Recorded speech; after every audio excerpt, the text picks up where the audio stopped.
days later. It took a lot longer to load the vehicle than it should have. It was kind of tough conditions. The truck doesn't run, so it was kind of slowed us down a lot. But that's okay. Well, now that you know it's a truck. So with that being said, we are going to go take a look. As you can see, we're all loaded and everything. So, and let me show you what we picked up. And I will also add that it is not mine, so probably working on it will be slow. But it is going to be here for at least a little while, and we'll be doing some work to it, so it will be on the channel.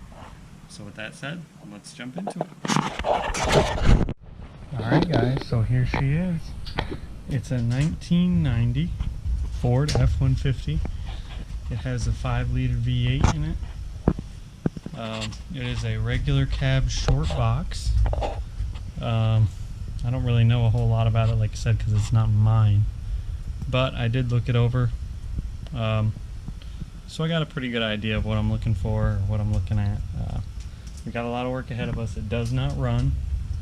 The previous owner said it was a fuel related issue. So I'm guessing we're gonna have to do tanks. This one's got 2 fuel tanks.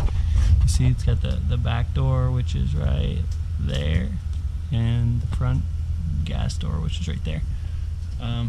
So it does have a little bit of fuel issues, but we'll get that sorted.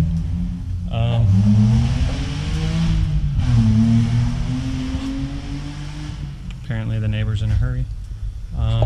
What else? This thing is super clean. I crawled underneath it. Not really, there is very, very minimal rust. It has a little bit of surface rust on the frame, but that's to be expected with a steel frame in a truck that's, I don't know, you do the math, 30 years old. Let's see here, it did come with 2 sets of keys. What else? Yeah, it's like I said, it's the XLT Lariat. I don't know if you can see that or not over there. It is the XLT Lariat. I apologize for the lighting. I have it parked back here, under storage. Yeah, but it is the XLT Lariat, so it does have, for the 90s, for 1990, it's got. Now you can't really see it that well, but that's power windows, power locks. Yeah, it's a pretty sweet little truck. It'll be super reliable once we get it going.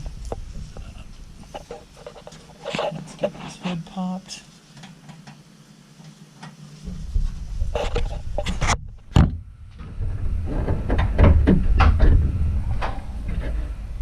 It is going to need a little bit of TLC, like I said.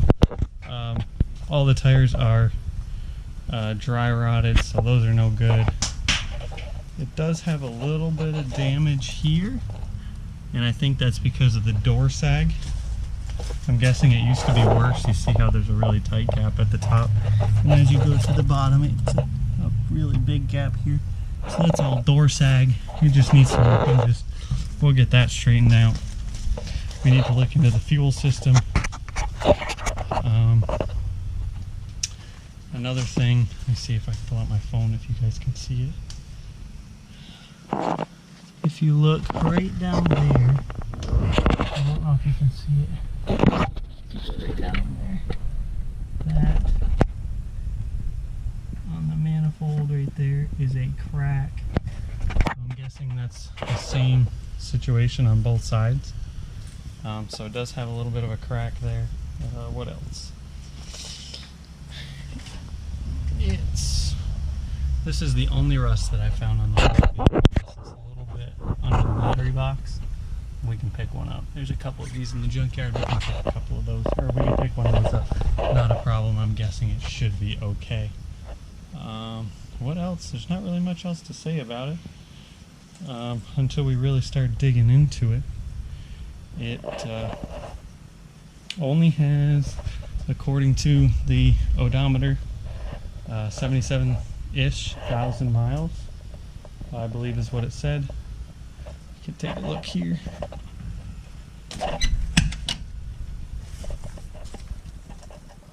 Yep. Get the light back out. 77.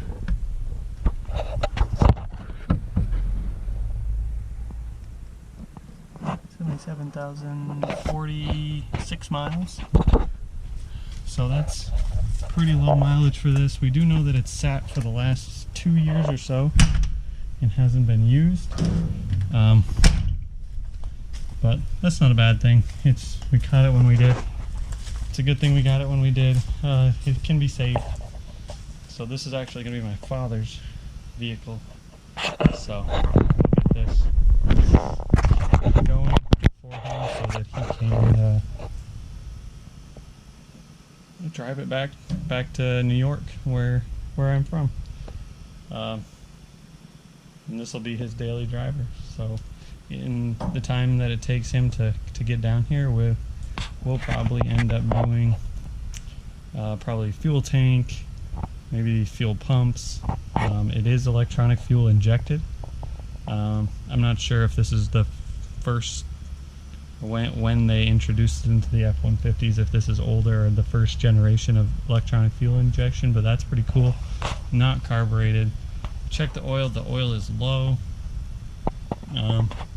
Really, the only big question is, did any water get down in there? Hopefully that's not the issue, and if it is, that'll be a whole nother mess of things to get into. But it does have brakes work great. What else? Probably try to either source some newer ones, or we'll surprise them with a couple little add-ons here and there. Probably some clearer headlights. If I can find this door in this fender with the same paint scheme on it, I'll be snagging that. And the other thing that's specific to the XLT Lariat is the strip here in the back. This red reflector strip only came on the XLT Lariats, and his is cracked. You can see that, and that goes about halfway across before it comes up. So we're gonna end up trying to find one of those, see if one of the ones in the junkyard's got it. Those are pretty expensive pieces. It's this whole aluminum sheet. It's this finisher, and the plastic is all one piece. So we'll see if we can't get one of those. Our rear bumper is a little bent down, so we will be fixing that, whether that's with the bolts or it's bent, or either way we can heat it up and straighten it. So we'll fix that. But other than that, it's a nice little truck. It's gonna treat them well, I think. But like I said, as we get power to it, because the battery's dead, and we start getting some of the stuff fixed, we can start troubleshooting all the other little details and hopefully get it running pretty well for them. Really pretty quickly. It shouldn't be too much, and it is off the ground a little bit, so when we get it over by the garage and working on it, then it won't be such a big deal to get it going. So I think that's about it on this. So if you like what you see, oh, and of course we will we'll detail the inside for him before he gets here. So we'll give it a wash and detail it, and we'll get it all cleaned up for him. So on his drive back, because that's his plan, he's got a nice clean vehicle to get going. We'll vacuum out all here and everything up here and wipe everything down, and give him something good to start out with. But yeah, what do you guys think of the new vehicle that will be making a couple appearances probably on the channel? Like I said, we're going to end up doing a lot of the fuel system by the sounds of it. We got to make sure that nothing's gunked up, and make sure that she's running right when he gets ready to go. So gonna be a little work in progress. It's gonna be probably a long time in between videos, or a little bit of time in between videos anyway, because he will be funding most of the parts that go on here, unless I can find like some random parts here and there that are in good shape at a local junkyard. Then I'll pick those up and we'll do a little video on them. But with that being said, guys, if you like this truck and want to see more of it on the channel, then please hit that like button, share, subscribe, and we'll see you in the next one. Also, guys, I just wanted to show just how perfectly planned out this is. We got maybe 1.5 inches, 2 inches from the front of the Datsun to the fence, and then in between the two, we've got maybe 1 inch. I don't know if you can see the daylight in there, but there is some daylight between them. They are not touching, and they never did touch. I actually pushed, my girlfriend and I pushed this one to where it's at, which is very close to the back of the carport.